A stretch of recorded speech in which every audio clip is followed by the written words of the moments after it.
دل بڑا زخمی ہے، طبیعت بڑی بے چین ہو جاتی ہے جب فلسطین کے لوگوں کی تکلیف دیکھتے ہیں۔ ہم نہ خبروں میں تھوڑے دن رہنے والے لوگ ہیں، ہمارا مزاج ہے جو خبر چل گئی اس کے پیچھے ہو رہی ہے۔ جن علاقوں میں سیلاب آیا تھا وہ سارے لوگ اپنے اپنے گھروں میں سیٹ ہو گئے، کاروبار چل گئے، لیکن خبریں ختم ہو گئی ہیں نا تو ہم بھی چپ کر گئے۔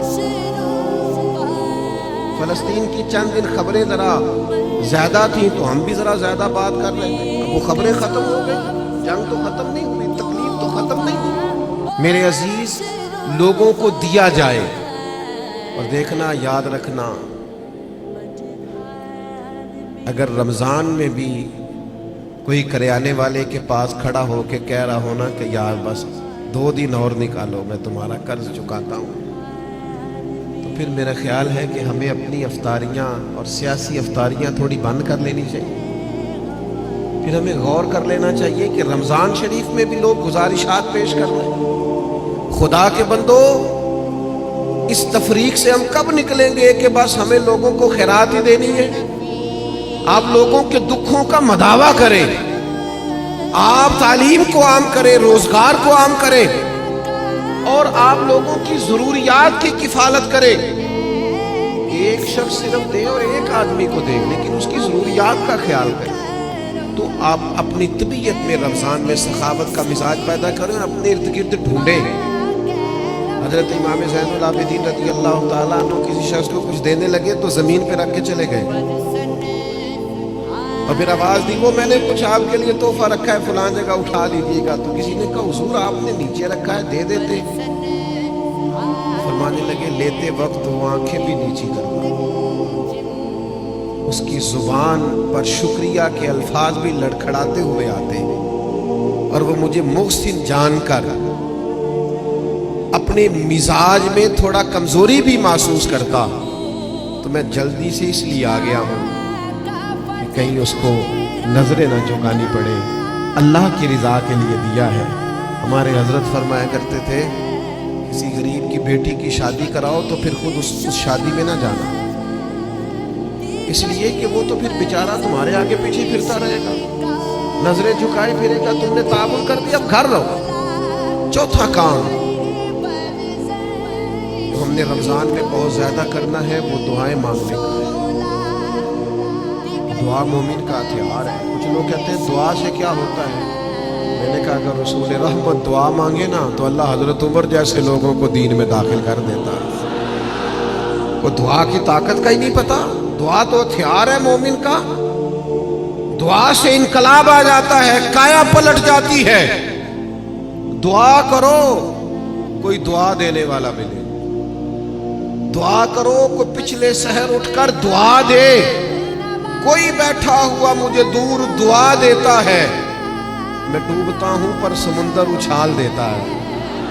اللہ کرے کوئی دعاؤں میں یاد رکھے، دعائیں مانگے اور دوسروں کے لیے زیادہ مانگے۔ آپ نے زیادہ غور کیا ہے، میں سمجھ گیا ہوں، دوسروں کے لیے مانگے، یہ بڑا مشکل کام ہوتا ہے، لیکن آپ دوسروں کے لیے مانگیں۔ حدیث میں فرمایا جو دعا تم کسی کے لیے مانگتے ہو اللہ پہلے تمہیں عطا فرماتا ہے۔ آپ مانگیں گے تو وہ تو کرم ہوگا، اپنے لیے بھی مانگے پر دوسروں کے لیے بھی مانگے۔ خدا کے بندوں جو زخم لگے تھے وہ تو نہیں بھرے، آنسو تو اپنی جگہ پہ ہے، درد تو اپنی جگہ پہ، لیکن ہم خاموش ہیں۔ ہمارے وہی سٹیٹس ہے، وہی آنا جانا، وہی کرتیاں ہیں، وہی کھانا پینا ہے، ہمیں کسی سے کیا لگے گا؟ ماشاء اپنے مسلمان بھائیوں کا درد سمجھو، اپنی تجوریاں بھرتے جانا اور کسی کا خیال ہی نہ کرنا، اس کا معنی یہ ہے کہ دل سخت ہو گیا۔ اللہ کے پیارے حبیب علیہ السلام سے ایک شخص نے پوچھا تو حضور دل سخت ہو گیا، فرمایا کوئی یتیم ملے نا اس کے سر پہ ہاتھ پھیرا کر اللہ تیرے دل کو نرمی عطا کر دے۔ ان پر دیکھیں، میں بات سمیٹنے لگا ہوں۔ 5واں کام رمضان شریف میں ہم نے کرنا ہے وہ ہے محاسبہ۔ ہمیں سوچنے کا وقت ملے گا، ہم روزے سے ہوں گے، بیٹھنے کا موقع. ہمارے صوفیہ ایک مراقبہ کراتے ہیں. اب تو خیر ہم جو صوفیہ کی جماعت ہیں ہمیں بھی طرز کا نہیں پتا کہ صوفیہ کا اصل طریقہ کیا ہے. نہ ہمارے ہاں وظائف پڑھنے کا وہ رواج ہے، نہ اکیلے میں بیٹھ کے کچھ دیر مراقبے کی وہ کیفیات ہیں، نہ دعا اور مناجات اور وہ اکیلے کی عبادتیں تنہائی کی، دوسروں سے کٹ کے اللہ کو یاد کرنا، تھوڑی دیر کے لیے کرنا لیکن تنہائی میں. ہمارے ہاں جو چیز بھی ہوتی ہے اور چونکہ زیادہ تر اجتماعی ہوتی ہے تو اجتماعی چیزیں زیادہ تر فیس بک پہ ہوتی ہیں، تو پھر وہ اس کی وہ کیفیت نہیں رہتی، وہ ذوق نہیں رہتا. آپ رمضانوں میں تھوڑا اکیلے بیٹھیں، تھوڑا تنہائی میں وقت گزاریں. غار حرا میں تنہا بیٹھنا بھی تو نبی کریم کا طریقہ ہے. غار ثور میں 3 دن سب سے کٹ کے اسلام رہبانیت کی نفی کرتا ہے، لیکن کچھ دیر کے لیے خلوت کرنا، اکیلے میں بیٹھنا، تھوڑی دیر اپنے آپ سے گفتگو کرنا. ڈھونڈتا پھرتا ہوا ہے اقبال اپنے آپ کو، آپ ہی گویا مسافر، آپ ہی منزل ہوں میں. زمانہ بیت گیا، ہم نے اپنے آپ سے بات ہی نہیں کی. اپنے آپ کو بھی تو کٹہرے میں لانا ہے نا، اپنے آپ سے بھی تو کئی سوال پوچھنے والے ہیں نا، اپنے آپ سے بھی تو بات کرنی ہے نا کہ میاں تیرے اوپر اللہ کی نعمتیں کتنی ہیں اور تیری محنت کتنی ہے، حساب دے. اللہ کے انعام کتنے ہیں اور جواب میں تیرا شکر کتنا ہے، حساب دے. اللہ کے ایک بندے تھے، ان پر نیک تھے، عبادت گزار تھے، انعام برسنے لگے تو ایک دن رو پڑے اور تڑپ کے کہنے لگے اے اللہ ان پر انعام بہت ہونے لگے ہیں، میری قدر بہت ہونے لگی ہے، میرے آنے پر گویا نعرے بہت لگنے لگے، لوگ مجھے بہت جاننے لگے ہیں، مجھ پر کرم کرنا، کہیں میری ساری نیکیوں کا مجھے دنیا میں اجر نہ دے دینا. ایسا نہ ہو صبح قیامت میرا نامہ اعمال خالی رہ جائے. کرم نوازی فرما، کچھ وہاں کے لیے بھی مجھے عطا کرنا. میرے عزیز، رمضان آپ کو موقع دے گا کچھ تنہائی میں بیٹھے، اپنے مالک کے حضور حاضر ہوں. سحری کے لیے جب اٹھے نا 20 منٹ پہلے اٹھے، پھر وضو بنائے، پھر تہجد کی نماز پڑھے. بڑی پسند ہے رسول پاک کو تہجد کی نماز. حضور بڑے ذوق سے اٹھتے، آپ اکیلے ہوں اپنے گھر میں پڑھیں. اس عبادت کے بعد اللہ کے حضور حاضر ہو، اپنے لیے امت کے لیے کشکول طلب دراز کریں، لیکن اپنا محاسبہ کریں. ساری زندگی دوسروں کا حساب کیا ہے. حضرت موسیٰ کلیم علیہ السلام نے ایک بہت نیک آدمی سے کہا، بہت نیک آدمی سے، کہ آپ بتائیے بستی میں سب سے گناہگار کون ہے؟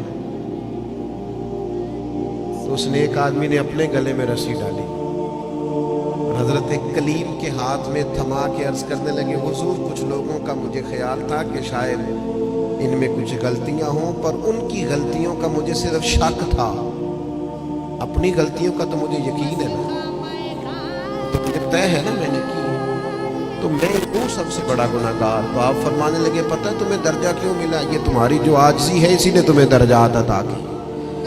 اپنے آپ سے تو مدتوں ہو گئے ہم نے اپنے آپ سے کبھی بات ہی نہیں کی. ہم تو دوسروں کی تربیت اور اصلاح کر رہے ہیں، اپنے آپ سے تو کبھی گفتگو ہی نہیں کی. کچھ وقت اپنے آپ کو دیں، اپنے ساتھ کلام کریں. بزرگوں کے طریقے تھے کہ وہ کچھ لمحے رات کو تنہائی کرتے، اللہ کے حضور حاضر ہوتے، وقت بتاتے. ہم سارے اب مجالس کے، محافل کے، آنے جانے کے، اٹھنے بیٹھنے کے قائل ہیں، اکیلے آئے ہیں دنیا میں. جب جانا ہے تو پھر اکیلے جانا ہے. قبر سے لے کر قیامت کے قائم ہونے تک تنہا رہنا ہے. تو تھوڑی سی تنہائی تھوڑی دیر کے لیے کرنا شروع کریں نا اللہ کی بارگاہ میں. تو یہ 5 باتیں آپ کی خدمت میں نے رمضان کے تعلق سے عرض کی ہیں. ایک گزارش میری آپ سے اور ہے بات ختم کرتے ہوئے، یقیناً آپ توجہ کریں گے. اپنی زندگی سے تنقید بہت زیادہ نکال دیں. ہماری نہ کچھ آنکھیں زیادہ کھل گئی ہیں جو زیادہ ہی تنقید، اللہ کے بندے ہیں ہم سارے، اس قدر زیادہ میں تنقید سننے لگا. اصلاح کرنا، میں ابھی حرم شریف گیا تھا، میں نے واپس آ کے بھی دوستوں سے کہا، وہاں بھی کچھ دوست کہتے ہیں وہ دیکھو وہ کیا کر رہا ہے. تو میں نے کہا یار تیرا کیا خیال ہے جو بڑے نکمے تھے وہ بلا لیے گئے؟ یہاں تو جو بڑے مقبول ہوتے ہیں ان کو حاضری کے موقع ملتے ہیں. ہر جگہ غلطیاں ہی ڈھونڈتے ہو, صرف گفتگو کے موضوعات ہی تلاش کرتے ہو. اللہ کے بندوں کی خوبیاں بھی تو دیکھو. کم از کم ایک ماہ ایسا ضرور گزارے جس میں صرف خیر تلاش کریں, اچھائیاں تلاش کریں, تھوڑی دیر کے لیے صرف نظر کریں لوگوں کی جو اعمال کی غلطیاں ہیں. عقیدہ تو چلو ایک بنیادی چیز ہے, تو میں عرض کروں گا تنقید والی زندگی اور ہر وقت کمزوریاں ڈسکس کرنا, ہر وقت. آپ کو پتہ ہے سیدہ عائشہ صدیقہ فرماتی ہیں حضور کی طبیعت کے مطابق اگر کبھی کھانا نہ ہوتا تو چھوڑ دیتے, لیکن کبھی اس میں سے نقص, تو جو رمضان میں بھی جھگڑے ہی کرے اور نقص ہی بیان کرے اور ہر جگہ کے بیان کرے, اس نے فلسفہ کیا سمجھا؟ تو یہ 5 چیزیں جو میں نے آپ کی خدمت میں رکھی ہیں, میں امید کرتا ہوں آپ اس پر توجہ کریں گے. اللہ کے حضور دعا ہے مالک ہماری اس حاضری کو قبولیت کا درجہ عطا فرمائے. اتنی بڑی تعداد میں آپ آئے, اللہ ایک ایک پہ اپنا فضل فرمائے اور اہتمام کرنے والے حضرات کو بہترین جزا عطا فرمائے. وما علینا الا البلاغ. مجدھار میں بگڑی ہے ہوا, مورنیا پار لگا جانا. انفی آتش